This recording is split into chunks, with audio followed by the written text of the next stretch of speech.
Bonjour à tous. Alors aujourd'hui on va apprendre du nouveau vocabulaire pour travailler sur les relations entre 5, 10, 25, 50 et 100. Pour parler des relations qu'il y a entre tous ces nombres, il faut parler de double, de moitié, de quart et de quadruple. Double et moitié, c'est un vocabulaire que vous connaissez plus ou moins. Par contre, quart et quadruple, c'est tout nouveau pour vous. Alors, on va d'abord revoir double. Double, c'est très simple, ça revient à multiplier par 2. Donc il n'y a aucune difficulté puisque vous savez tous utiliser les multiplications. Donc par exemple, si je cherche le double de 4, ça revient à faire 4 fois 2. Et donc, je trouve 4 fois 2 égale 8. Parler de moitié, ça revient à faire l'inverse de la multiplication. Donc l'inverse de la multiplication, c'est la division. D'accord? Alors attention, puisque la division, vous ne savez pas la faire. Mais par contre, vous comprenez ce que veut dire diviser. Diviser, ça signifie partager. Et on sait tous que dans une division, on retrouve la multiplication. C'est-à-dire que dans la multiplication, on cherche, dans la division, on cherche finalement combien de fois, donc là ici, combien de fois 2 il y a dans le nombre que l'on va travailler. Donc là, on va travailler sur le nombre 8. Voilà. On veut trouver dans 8, si on le divise par 2, 8 divisé par 2, ça veut dire, par exemple, je vous montre ça. Donc là, j'ai 8 bonbons. Je veux les diviser en 2 parties égales, c'est-à-dire que je vais chercher combien il y a de fois 2 dans 8. Donc je regarde, 1 fois, 2 fois, 3 fois, 4 fois. Je trouve donc 4, donc c'est-à-dire que 8, c'est égal à 4 fois 2, ça on l'a vu en haut. On a bien vu que 4 multiplié par 2, ça nous donnait 8. Et bien finalement, 4 c'est quoi alors? C'est sa moitié.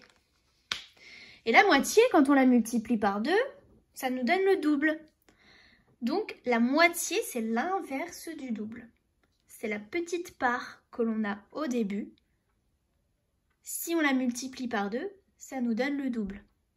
Et donc, diviser, c'est l'inverse de la multiplication. Donc, on recherche notre nombre de départ.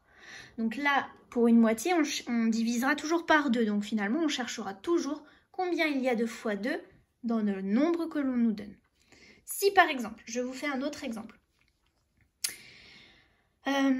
Si on cherche dans la moitié de 16, eh bien je vais chercher dans 16 combien il y a de fois 2. Et là, on regarde nos tables puisqu'on les connaît.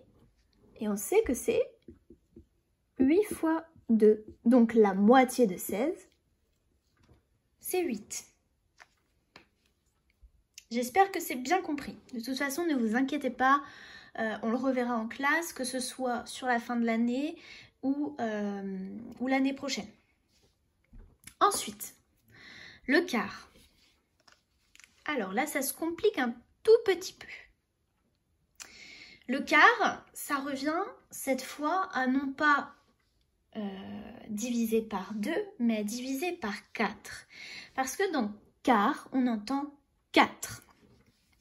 Donc c'est un peu la même chose, c'est tout à fait la même chose que ce qu'on a fait en haut, sauf que cette fois, c'est divisé non pas par 2, mais par 4.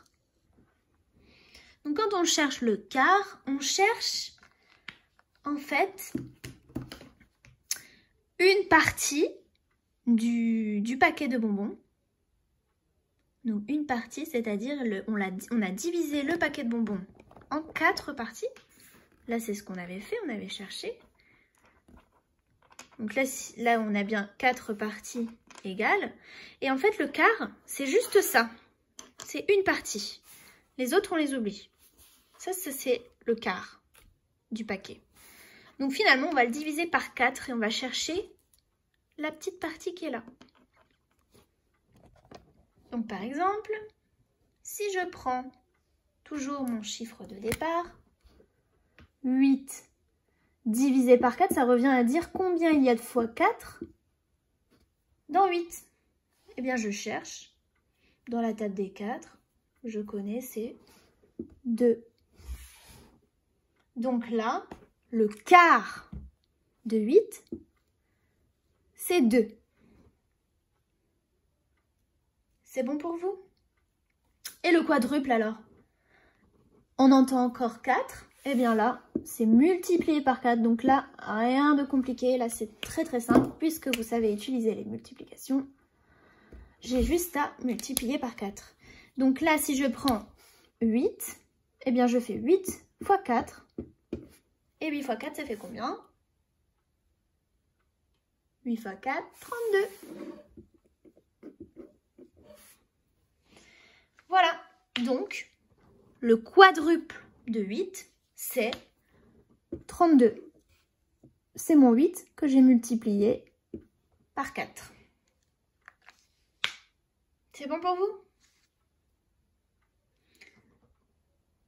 Donc maintenant, les relations qu'il faut donc connaître par cœur entre 5, 10, 25, 50 et 100, c'est tout simplement que 5, si je le multiplie par 2, donc multiplié par 2, ça me donne 10. Donc là, la relation, c'est que finalement, le double de 5, c'est 10.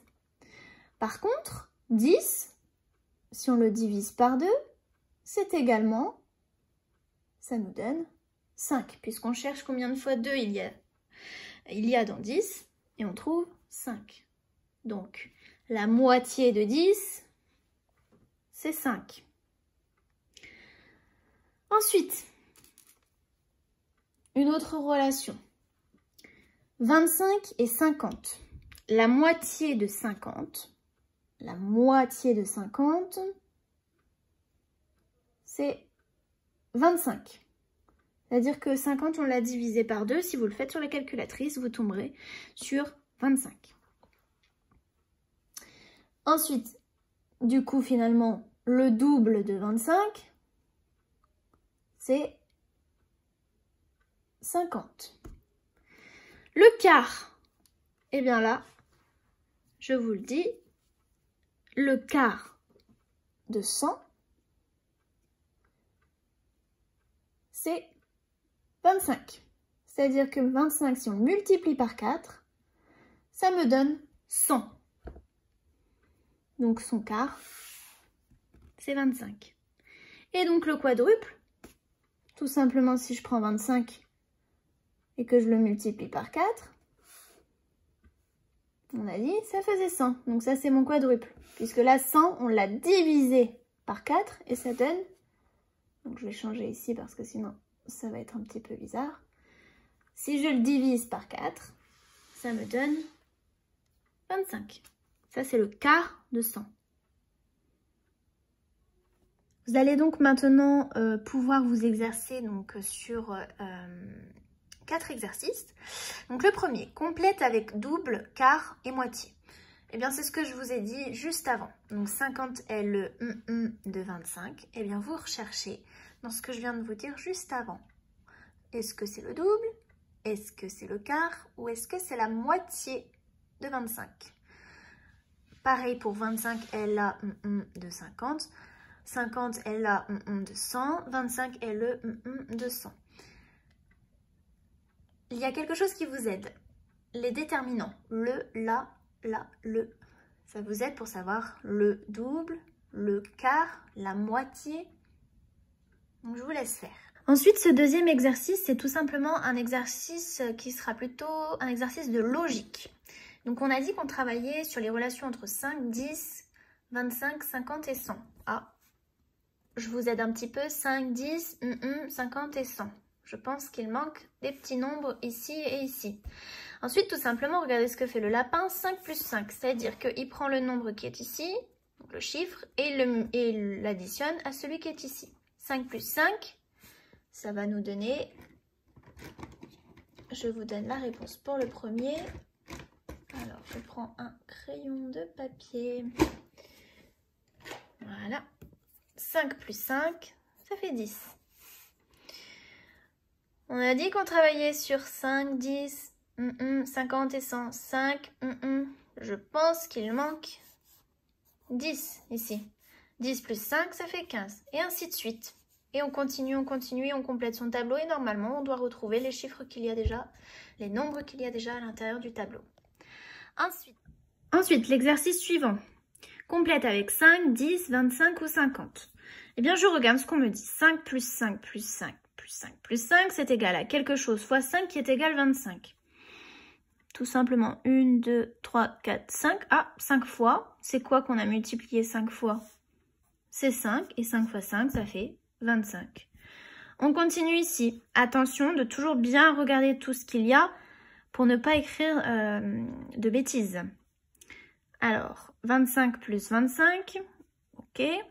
C'est quelque chose fois 2 qui est égal à 50. Ah, c'est quoi? Je vous laisse faire.